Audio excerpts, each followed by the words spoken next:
And moving on, Bengalureans are unable to believe their ears when they visit vegetable markets. Onions are selling at 45 rupees per kg and tomatoes at 56 rupees per kg. A few weeks ago, they could have bought almost 2 kgs of onions and 3 kilos of tomatoes for that money. Tomatoes have become a nightmare for the residents of Bengaluru. One of the most essential and desired vegetables that can be found in any kitchen for that matter has become dearer 3 times in as many weeks. On 27th June, tomatoes were sold for 18 rupees per kilo. The following day, prices were up a rupee. But 2 days later, that is on 30th June, prices shot up to 30 rupees per kilo. And today they are sold at 56 rupees. This implies that in 20 days' time, from 27th June to 17th July, the price has gone up by 38 rupees.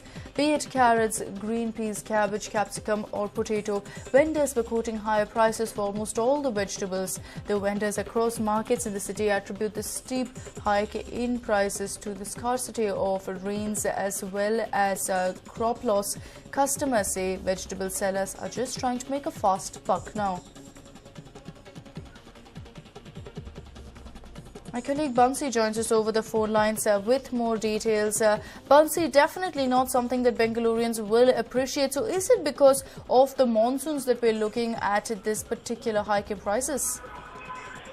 Well, at the markets, the prices of vegetables, especially beans, we've seen the normal regular beans that we use was about 80 rupees and a special beans was about 120 rupees, and the prices are more or less at that same level, 80 and 120. Now carrots have been about 60 to 70 rupees per kilo. Now tomatoes have been in the range of about 50 to 60 rupees per kilo. So these are the vegetables that are on the higher side. For the other vegetables, more or less, they're all the other vegetables, the prices are not so inflated, but especially beans, tomatoes and carrots. Now these prices have been extremely high. This is because of a shortfall in supply. Beans especially has been ruling very high in the markets for nearly about 4 weeks now.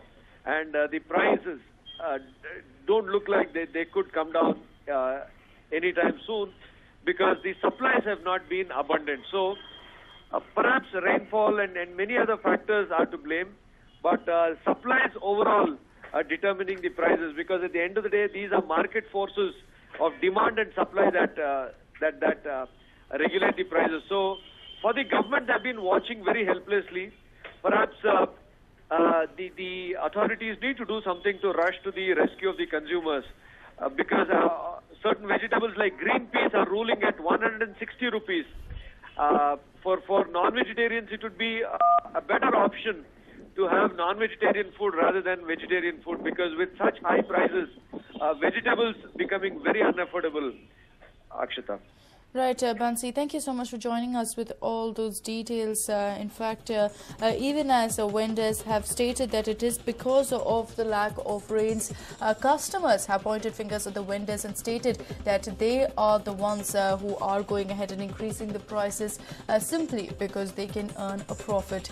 But if you thought 45 rupees per kg is bad, there's worse to come.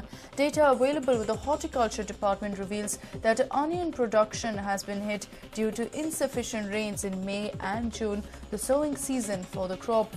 Areas like Tarikere in Chikmagalur, Jagalur in Chitradurga and Gadag and Hubli districts, which are key onion producers, are set to suffer huge losses.